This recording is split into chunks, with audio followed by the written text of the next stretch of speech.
In this video हम लोग जल्दी डिस्कस करेंगे कि सर्जिकल जो सप्लाइज़ होती हैं उसकी डिस्ट्रीब्यूशन कैसे होती है। तो ये हॉस्पिटल फार्मेसी का लेक्चर है और इसमें हम लोग देखेंगे कि जो सर्जिकल गॉज़ होते हैं उनको हम एब्जॉर्बेंट गॉज़ भी कहते हैं, क्योंकि इसमें टेंसाइल स्ट्रेंथ होती है for the surgical dressing prepared from the cotton bye cleaning, spinning and twisting the cotton fibre into the thread. उन्होंने ना सिंपली आपको ये बता दिया है कि ये प्रिपेयर कैसे होता है, तो इसको हम एब्जॉर्बेंट गॉज़ कहते हैं।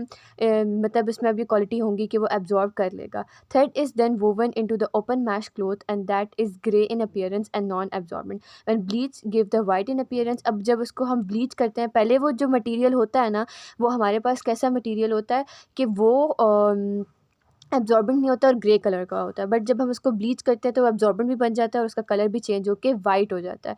इस ट्रीटमेंट के बाद गॉज़ को कट किया जाता है, लेंथ फोल्ड किया जाता है, रोल किया जाता है और पैक किया जाता है।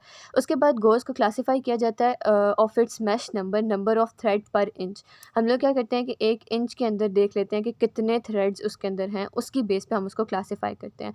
Open mesh surgical gauze use for drain dressing purposes. तो अब उसके बाद हम लोग क्या कहते हैं कि ओपन मैश वाले होते हैं जो कि हम ड्रेन पर्पसेस के लिए यूज़ करते हैं। अब जो सर्जिकल गॉज़ होते हैं उसमें फिल्मेटेड गॉज़ होता है, नॉन वूवन है, मेडिकेटेड है, सेल्वेज एज गॉज़ स्ट्रिप्स होती हैं, गॉज़ पैड होते हैं, एक्सरे डिडक्टेबल गॉज़ पैड होते हैं। यूजली जो है वो सी सेक्शन में या सिजेरियन में यूज़ होते हैं, क्योंकि उसमें जो ब्लीडिंग होती है वो ज़्यादा होती है एंड देयर द चांसेस के जो आपका गॉज़ है वो अंदर रह जाएगा। ड्रेसिंग कंबाइंस होते हैं, लेप्रोटोमी स्पॉन्जेस होते हैं, sanitary napkin, eye pad, nursing pad, cotton tipped applicators होते हैं। तो दीज आर द वैराइटीज़ जो कि सर्जिकल गॉज़ में हमारे पास प्रेजेंट होती हैं। अब इसके बाद हम लोग पढ़ते हैं detail. Folded absorbent gauze for the quick absorption के लिए होता है। अ फिल्म ऑफ कॉटन और द रायन इज़ डिस्ट्रीब्यूटेड। अब इसमें ना इसका मटेरियल याद रखना है कि किस तरीके से होता है और फिर इसका पर्पस हमने देखना है कि वो फोल्डेड क्या होता है, एब्जॉर्बेंट गॉज़ होता है और इसमें एब्जॉर्प्शन जो होती है वो बहुत जल्दी हो रही होती है। उसके बाद जो नॉन वूवन वाला है उसमें हमारे पास क्या होता है कि ये सिर्फ उसको क्लीन करने के लिए यूज़ होता है, वोंड की ड्रेसिंग के लिए और टिश्यू हैंडलिंग पर्पसेस के लिए यूज़ होता है। इसकी टेंसाइल स्ट्रेंथ बहुत ज़्यादा होती है और एब्जॉर्प्शन कैपेबिलिटीज़ भी बहुत ज़्यादा अच्छी होती हैं। फिर हमारे पास मेडिकेटेड सर्जिकल गॉज़ आते हैं जिसको एंटीसेप्टिक सर्जिकल गॉज़ भी कहते हैं। इसमें आइडोफॉर्म गॉज़ आते हैं for the packing and drainage material के लिए हम लोग इसको यूज़ करते हैं। Next is the selvage edge gauze strip. अब ये जो होती हैं ना, ये नेज़ल सर्जरी के लिए यूज़ होती हैं, नेज़ल हीमोस्टेसिस के लिए, ड्रेनिंग वोंड के लिए, ड्रेनिंग ऑफ बॉयल्स के लिए, ड्रेनिंग ऑफ एब्सेसिस के लिए, ये सारी चीज़ें यूज़ हो रही होती हैं। फिर हमारे पास गॉज स्पंजेस होते हैं, folded square of the surgical gauze available in the sterile, non sterile packages में ये अवेलेबल होते हैं। तो गॉज स्पंज भी हमने देख लिया।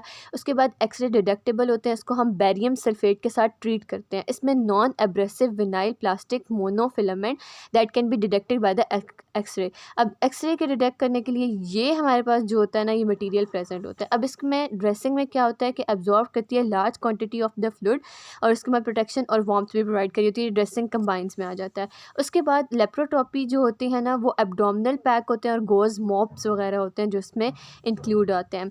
उसके बाद सैनिटरी नैपकिन जो होते हैं वो ऑब्स्टेट्रिकल और गायनोकोलॉजिकल पर्पसेस के लिए यूज़ होते हैं। इसमें फ्लूइड होल्डिंग कैपेसिटी जो होती है वो बहुत ज़्यादा होती है। स्टीराइल और नॉन स्टीराइल पैकेजेस में अवेलेबल होते हैं। Then we have the eye pad जो कि नॉन वूवन फाइबर से बना हुआ होता है और ये हमारे पास प्रोटेक्शन देता है आइज़ को। इंडिविजुअल स्टीराइल इन्वेलप में आता है। उसके बाद कॉटन टिप्ड एप्लीकेटर जो होते हैं ये हमारे पास मेडिकेशंस को और एरिया को क्लेंस करने के लिए होता है। इधर एक पिक्चर में शो भी किया गया है कि कॉटन टिप एप्लीकेटर किस तरीके के होते हैं। तो these all are the different type of surgical gauze जो कि हॉस्पिटल में अवेलेबल होते